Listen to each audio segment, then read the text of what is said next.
Movie की starting में हमें बताया गया कि हर साल एक दिन ऐसा आता है जिस दिन आसमान में पूरा चांद दिखता है और इस रात जो भी इंसान उस चांद के प्रकोप या उसकी किरणों में आया वो पूरी रात के लिए एक भयानक भेड़िए में बदल जाता है और भेड़िया बनकर पूरे शहर में तबाही और लोगों को मारना शुरू कर देता है। और आज वही दिन होता है जिस दिन पूरा चांद नजर आने वाला था। फिर हम डॉक्टर एंड्रयू को देखते हैं। वो टीवी पर एक इंटरव्यू देते हुए बताते हैं कि आज की रात बहुत खतरनाक है और इस दिन शहर के बहुत ज़्यादा लोग मारे जाते हैं। वो पूरे शहर के नागरिकों से निवेदन करते हैं कि सब अपनी फैमिली की सुरक्षा करके रात को अपने घर के अंदर ही रहे, क्योंकि आज रात अगर वो चांद की रोशनी में आ गए तो वो एक भेड़िया बन जाएंगे और अपने ही लोगों को मारने लगेंगे। दूसरी ओर हम साइंटिस्ट टॉम को देखते हैं। उसके भाई की मौत के बाद वो अपनी भाभी एलिस और भतीजी रीची के साथ रहकर उनका ख्याल रखता है। दरअसल एक साल पहले टॉम और उसका भाई एक सोल्जर थे, लेकिन उस साल जब पूरे चांद निकलने का दिन आया तो उसमें टॉम का भाई अपनी जान गंवा बैठता है, जिसके बाद टॉम फैसला लेता है कि चाहे अब कुछ भी हो जाए मैं अपने भाई की फैमिली का ख्याल रखूंगा। और साथ ही उसने सोल्जर की नौकरी छोड़कर एक साइंटिस्ट की जॉब ले ली थी। उसे आज रात के भयानक मंजर के बारे में पता था, इसलिए वो अपनी फैमिली को प्रोटेक्ट करने के लिए ट्रैप या फिर हथियार की जो भी ज़रूरत होती है वो उन्हें देकर बस आज रात के बीतने की तैयारी करता है। वो अपनी ओर से घर के चारों ओर कैमरे और दीवारों पर वायरिंग कर देता है, जिसमें कि उसने करंट भी लगा के रखा था ताकि रात के समय कोई भी भेड़िया अगर घर की ओर अटैक करने आए तो उसे करंट लग जाए और वह घर में इंटर ना कर पाए। साथ ही कैमरे के जरिए एलिस पूरे घर पर नजर रख सकती थी कि कौन सा वोल्फ किधर के रास्ते घर में घुसने की कोशिश कर रहा है।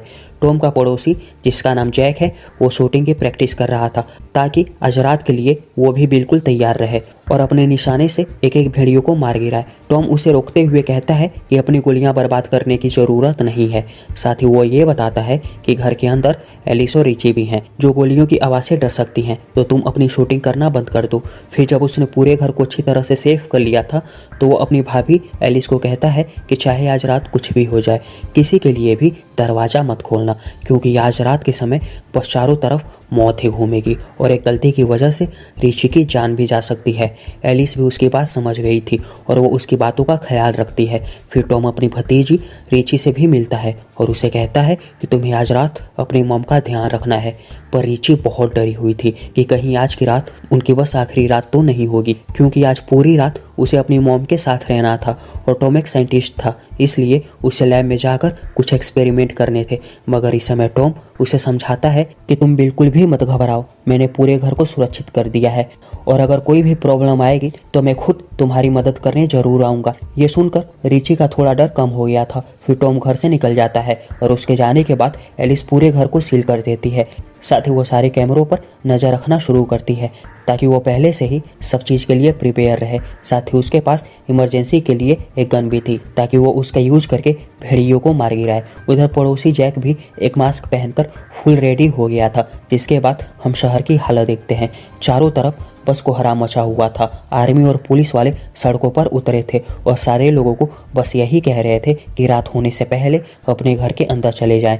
जिन लोगों के पास घर नहीं थे, गवर्नमेंट उन्हें आज रात के लिए शेल्टर प्रोवाइड करवाती है ताकि शहर के किसी भी इंसान की जान ना जाए। फिर हम डॉक्टर एंड्रयू को देखते हैं। वो पब्लिक को बताते हैं कि आज की रात बहुत अहम होने वाली है, तो सबको पहले से ही तैयार होकर बैठना है ताकि जब पूरा चांद आए तो सारे लोग हिम्मत से उन बेरहम वुल्फ से लड़ सकें। पब्लिक डॉक्टर से जब कुछ सवाल जवाब करती है कि ये पूरे चांद के दिन ही लोग भेड़िया क्यों बनते हैं, तो डॉक्टर एंड्रयू इस सवाल का जवाब नहीं दे पाते। वो शांत खड़े रहते हैं। वो बस ये कहते हैं कि आज रात हमारी टीम एक एक्सपेरिमेंट करने वाली है, जिसमें कि हमने एक मून स्क्रीन नाम का एक एंटीट्यूड बनाया है, जिसे लगाने के बाद इंसान के शरीर पर चांद की रोशनी नहीं पड़ेगी और वो आज रात वुल्फ भी नहीं बन पाएंगे।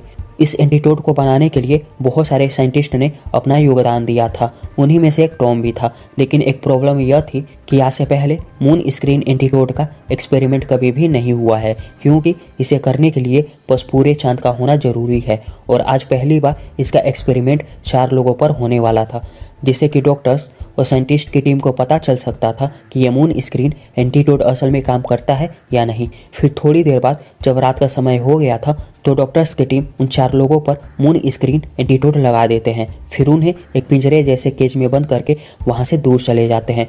टॉम और सारे डॉक्टर्स एक खास तरह का सूट पहनते हैं जिसमें कि चांद की रोशनी उनके शरीर के अंदर नहीं आ सकती थी। उसके बाद जब पूरी तरह रात हो गई और पूरा चांद आसमान में आने लगा तो डॉक्टर्स उन 4 लोगों के ऊपर का सेल्फ खोलने लगे ताकि चांद की रोशनी उनके बॉडी पर पड़ सके। लेकिन तभी एक लड़की का दिल जोर जोर से धड़कता है और वो सबको कहती है कि मैं ये एक्सपेरिमेंट नहीं करना चाहती हूँ, क्योंकि अब मुझे मेरी जान प्यारी है और साथ ही आज रात के लिए वो अपनी फैमिली को अकेले नहीं छोड़ सकती थी।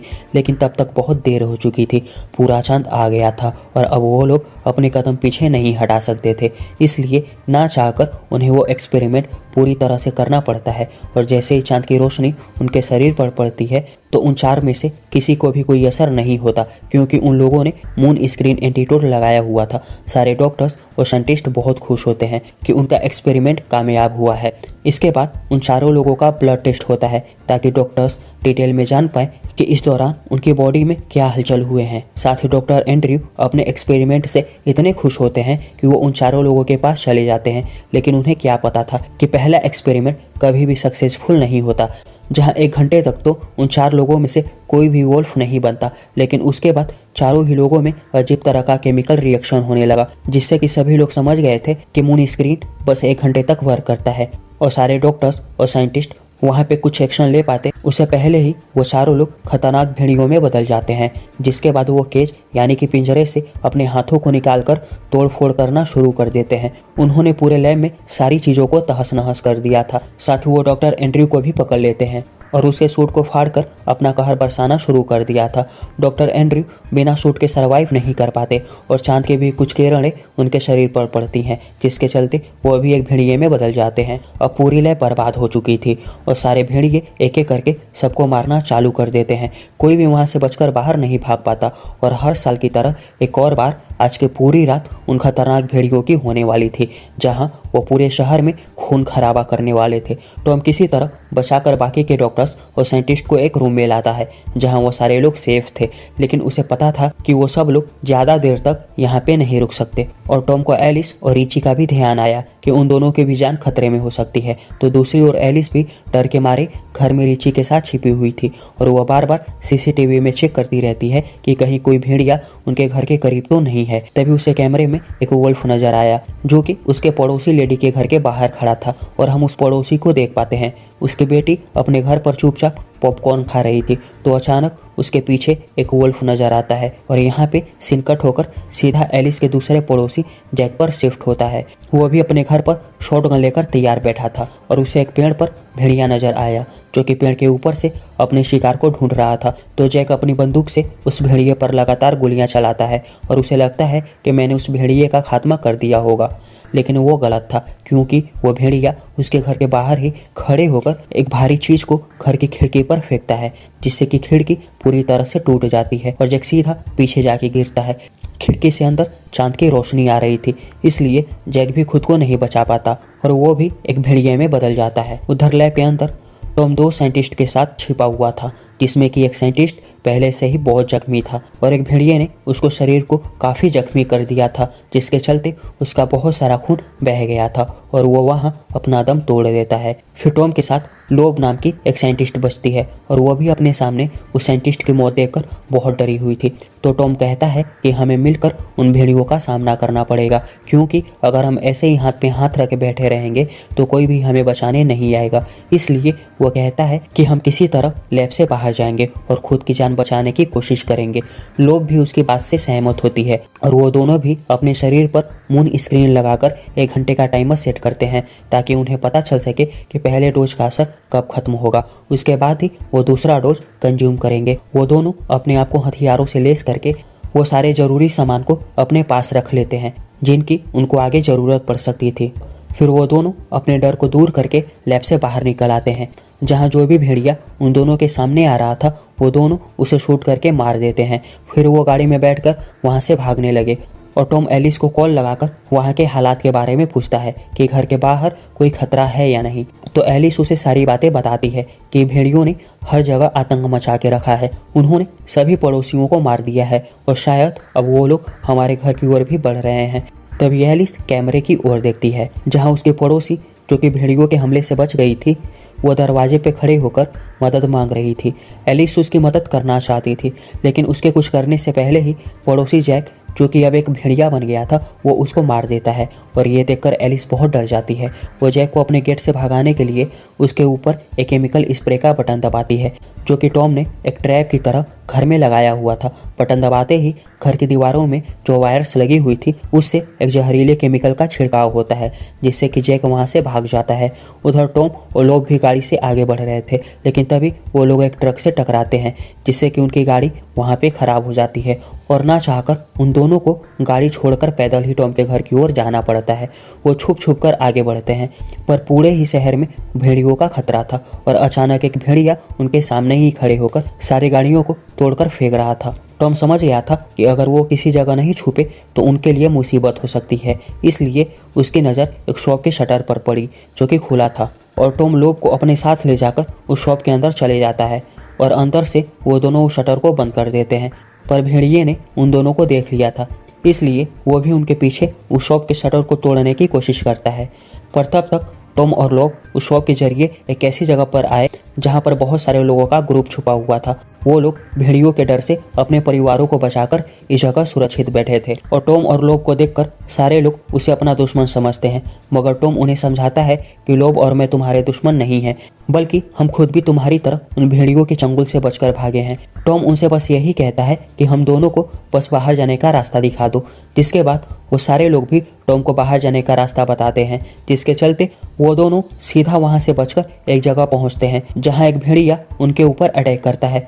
वो लोग को दूर फेंककर टॉम को मारने लगा, तो टॉम भी डटकर उसका अकेले ही मुकाबला करता है। वो एक लोहे की रॉड को अपने हाथों से पकड़कर उस भेड़िए की तरफ करता है और जब वो भेड़िया तेजी के साथ टॉम को मारने के लिए बढ़ा तो वो लोहे की रॉड उसके आर पार हो जाती है, जिससे उस भेड़िए का काम वहीं पे तमाम हो गया था। फिर टॉम का अलार्म बजा और उसे समझ आ गया था कि उन्होंने जो मून स्क्रीन लगाया हुआ था उसका असर अब खत्म हो चुका है, यानी कि अब उन दोनों में से जो भी चांद की रोशनी में आएगा वो भी एक भेड़िया बन जाएगा। तो टॉम लोब को कहता है कि हमें अपना दूसरा मून स्क्रीन का डोज लगाना होगा, वरना हम दोनों भी मारे जाएंगे। जिसके बाद वो चुपके से एक शॉप का दरवाज़ा तोड़कर अंदर जाते हैं और थोड़ी देर एक जगह बैठकर आराम करने लगते हैं। पर तभी उस शॉप का अलार्म बजने लगा, जिससे कि भेड़ियों का ग्रुप उनकी ओर आकर्षित हो सकता था। तो लोग मौके पर ही उस अलार्म को तोड़ देती है, मगर अलार्म बजने के कारण शॉप में कुछ आवाज़ होती है और जब टॉम उस आवाज़ को फॉलो करता है तो उसे वहाँ एक बच्ची दिखाई दी जो कि कुछ खा रही थी। टॉम उसे अपनी शक्ल दिखाने को कहता है और जब वो बच्ची पीछे की ओर मुड़ी तो वो भी एक भेड़िया बन गई थी, जिसे देखकर टॉम उसी समय उस पर फायर करने वाला होता है, मगर पीछे से लोग उस बच्ची को एक इलेक्ट्रिक गन से बेहोश कर देती है, क्योंकि वो एक बच्ची को अपने सामने मरने नहीं दे सकती थी। और टॉम भी वहीं पे रुक गया, वो उस बच्ची की ओर फायर नहीं करता। तो दूसरी ओर हम एलिस को देखते हैं, वो रिची के साथ कैमरों पर नजर रख रही थी, जहां उन दोनों को बाहर से कुछ महसूस होता है। सारे भेड़िए उनके घर की ओर बढ़ रहे थे और वो एक एक करके घर के सारे कैमरों को तोड़ देते हैं, जिससे कि एलिस उन पे नज़र नहीं बना पाती। फिर वो अंदर घुसने की कोशिश करते हैं, लेकिन जैसे ही वो अंदर की ओर बढ़े उन्हें वायर के कारण जोरदार करंट लगता है, जिससे कि सारे भेड़िए दोबारा से पीछे हट जाते हैं। तो पड़ोसी जैक, जो कि भेड़िया बन चुका था, वो एक पेड़ को उन वायर्स पे गिरा देता है, जिससे कि वहाँ पे करंट से एक जोरदार शॉर्ट सर्किट हुआ और पूरे घर की बिजली चली गई। अब सारे भेड़िए आसानी से अंदर आ सकते थे और घर में एलिस और रिची दोनों ही बिना लाइट्स के बहुत डर जाते हैं। वह पूरे घर में टॉर्च रखकर रोशनी करने लगे, ताकि अगर कोई भेड़िया अंदर आने की कोशिश करे तो उन्हें पता चल जाए। साथ ही एलिस अपनी बेटी रिची को पीछे करके खुद वोल्फ से लड़ने के लिए एक गन को लोड करती है। उधर टॉम और लोब ने दोबारा से मून स्क्रीन एंटीडोट लगा लिया था। वो बाहर निकलकर आगे बढ़ते हैं, जहाँ एक जगह आने पर उन्हें बहुत सारे सोल्जर दिखे जो कि भेड़ियों से फाइट कर रहे थे। टॉम भी उन सोल्जर्स के सहारे एक गाड़ी के पीछे छुप गया, लेकिन वो सोल्जर उन दोनों को दुश्मन समझते हैं और अपने हाथ ऊपर करने को कहते हैं। तो टॉम उनको बताता है कि हम कोई दुश्मन नहीं हैं, हम तो साइंटिस्ट हैं और बड़ी मुश्किल से अपनी जान बचा के यहाँ तक आए हैं। वो सोल्जर उनकी बात सुन ही रहा था तो उतने में एक भेड़िया वहाँ आकर उस सोल्जर को मार गिराता है। इसके बाद वो टॉम के ऊपर भी हमला करता है, मगर टॉम यहाँ पे अकेला नहीं था। वो उसी समय बिना डरे उस भेड़िए पे फायर करता है, जिसके बाद वो उसको मारने में कामयाब रहता है। दूसरी ओर सारे भेड़िए पागलों की तरह सोल्जर्स और बाकी के बचे लोगों पर अटैक कर रहे थे। टॉम देखता है कि सोल्जर्स के पास एक गाड़ी है जिसमें कि मशीन गन लगी हुई है और वो लोग को कहता है कि अगर हम उस मशीन गन वाली गाड़ी तक पहुंच गए तो आसानी से हम यहाँ से निकल सकते हैं। तो लोग एक प्लान बनाती है। वो टॉम को कहती है कि मैं सारे भेड़ियों को अपनी ओर अट्रैक्ट करके उनका ध्यान भटकाऊंगी और तुम जाकर उस मशीन गन वाली गाड़ी में बैठ जाना। टॉम को भी उसका प्लान अच्छा लगता है। जिसके बाद लोग एक भेड़िए के सामने आकर बिना डरे ही उसे आंखें मिलाती है। तो गुस्से में आकर जब वो भेड़िया उस पर अटैक करने ही वाला होता है तब तक टॉम उस मशीन गन वाली गाड़ी को अपने कब्जे में कर चुका था और वह सीधा उस भेड़िए की तरफ फायर करता है जिससे कि वह भेड़िया वहीं पे मारा जाता है और उसके बाद लोग भी मशीन गन वाली गाड़ी में बैठ गई। पर तभी पीछे से एक भेड़िया लॉब को उठाकर अपने साथ ले जाता है। टॉम उसको बचाने के लिए उसका पीछा करता है पर उसे लोब कहीं नजर नहीं आती। वो उसी समय गुस्से में आकर उस मशीन गन वाली गाड़ी से एक एक करके सारे भेड़ियों को मारना शुरू करता है। तो उधर घर में एलिस गन के साथ रेडी खड़ी थी और जिस जगह से भी उसे भेड़ियों की आहट सुनाई देती वो उस जगह पर बार बार फायर करती है, लेकिन इसका कोई फायदा नहीं होता और उल्टा उसकी ही गोलियां खत्म होने लगी। साथ ही जिस जगह पर उसने फायर किया था वहाँ पे बड़े बड़े छेद हो जाते हैं और उन छेद के रास्ते चांद की रोशनी अंदर आने लगी थी और यहाँ पे एलिस की मुश्किल और बढ़ गई। एक तो उसे भेड़ियों से भी अपनी बेटी को बचाना था और ऊपर से उसे चांद की रोशनी से भी बचकर रहना था, जिसके बाद वो खुद भी रिची के साथ एक घर में छुप जाती है और बाहर सारे भेड़िए घर के दरवाजे को तोड़कर अंदर घुसना शुरू करते हैं। तो तभी सही समय पर टॉम वहां आ जाता है और गाड़ी का हॉर्न तेजी से बजाता है ताकि सारे भेड़िए उसकी ओर अट्रैक्ट हो सके और ऐसा ही होता है। जितने भी भेड़िए घर के अंदर घुसे थे वो सारे हॉर्न की आवाज़ सुनकर घर के बाहर टॉम की तरफ बढ़ते हैं और टॉम भी गुस्से में उन्हें मारने का एक भी मौका नहीं छोड़ता। उसके सामने जितने भी भेड़िए आ रहे थे वो उन्हें एक एक करके उड़ाता रहता है जिससे कि वो काफ़ी सारे भेड़ियों को मार गिराता है। मगर एक भेड़िया जो कि उसका पड़ोसी जैक था वो उसकी गाड़ी के सामने नहीं आता, जिसे देखकर टॉम खुद ही अपनी गाड़ी को लेकर उसको एक जोरदार टक्कर मारता है और गाड़ी को सीधा गराज में घुसा देता है जिसमें कि जैक को भी बहुत चोट आती है। दूसरी ओर एलिस और रिची को जब किसी भी भेड़िए की आवाज़ नहीं सुनाई देती तो दोनों माहौल जानने के लिए बाहर निकले तो अचानक एक भेड़िया उनके सामने आ गया जिसे देखकर दोनों माँ बेटी बहुत डर जाते हैं। वो भेड़िया रिची को दूर फेंक के सीधा एलिस के ऊपर हमला करता है और एलिस भी काफ़ी जख्मी होकर सीधा नीचे ज़मीन पर गिर गई। उसके अंदर बिल्कुल भी ताकत नहीं थी कि वो अपने से ज़्यादा शक्तिशाली भेड़िए से लड़ पाए। पर तभी वो हार नहीं मानती। वो बड़ी ही मुश्किल से एक कुल्हाड़ी उठाती है, जिसके बाद जब वो भेड़िया एलिस के ऊपर हमला करने के लिए बढ़ता है तो एलिस उसी समय कुल्हाड़ी उठाकर उसके सीने में घुसा देती है, जिससे कि वो भेड़िया वहीं पे दम तोड़ देता है और एलिस अपनी बेटी रिची को बचा लेती है। तभी टॉम भी गाड़ी से बाहर निकलता है और वो एलिस और रिची के पास आकर उनके गले लगता है। वो तीनों एक साथ होकर बहुत खुश होते हैं, पर उनकी खुशी जाने वाली थी क्योंकि गराज में जो गाड़ी खड़ी थी उसके पीछे से जैक निकलता है। वो अभी भी जिंदा था और अब उसके मन में बस बदले की आग जल रही थी। वो किसी भी हाल में टॉम और उसकी फैमिली को मारना चाहता था, इसलिए वो चिल्लाते हुए गराज से निकलकर घर की ओर बढ़ने लगा। उधर टॉम को भी पता लग गया था कि जैक मुझे और मेरी फैमिली को मारने के लिए आ रहा है और इस समय टॉम अपनी फैमिली को किसी भी हाल में बचाना चाहता था। इसलिए वो आखिरी बार एलिस और रिची से मिलता है और इस वक्त अगले दिन के सूरज को निकलने के लिए 15 मिनट ही बचे थे। तो ना चाहकर टॉम एक बड़ा फैसला लेता है। उसके दिमाग में अपनी फैमिली को बचाने का बस एक ही रास्ता नजर आया, जिसमें कि वो अपनी घड़ी एलिस को देकर कहता है कि अगले दिन होने के लिए अभी 15 मिनट बचे हैं और जैसे ही 15 मिनट बीत जाएंगे तो घड़ी में अलार्म बज जाएगा। आगे वो कहता है कि चाहे घर के बाहर कुछ भी हो जाए तुम रिची को लेकर बाहर मत आना। जिसके बाद वो गुस्से भरी आंखों से अकेले ही घर के बाहर निकलता है और जैसे ही वो चांद की रोशनी में आया उसका शरीर भी एक भेड़िए में बदलने लगता है, जहां अब उसके सामने जैक भी आ गया था और टॉम का पूरा शरीर एक भेड़िए में बदल जाता है।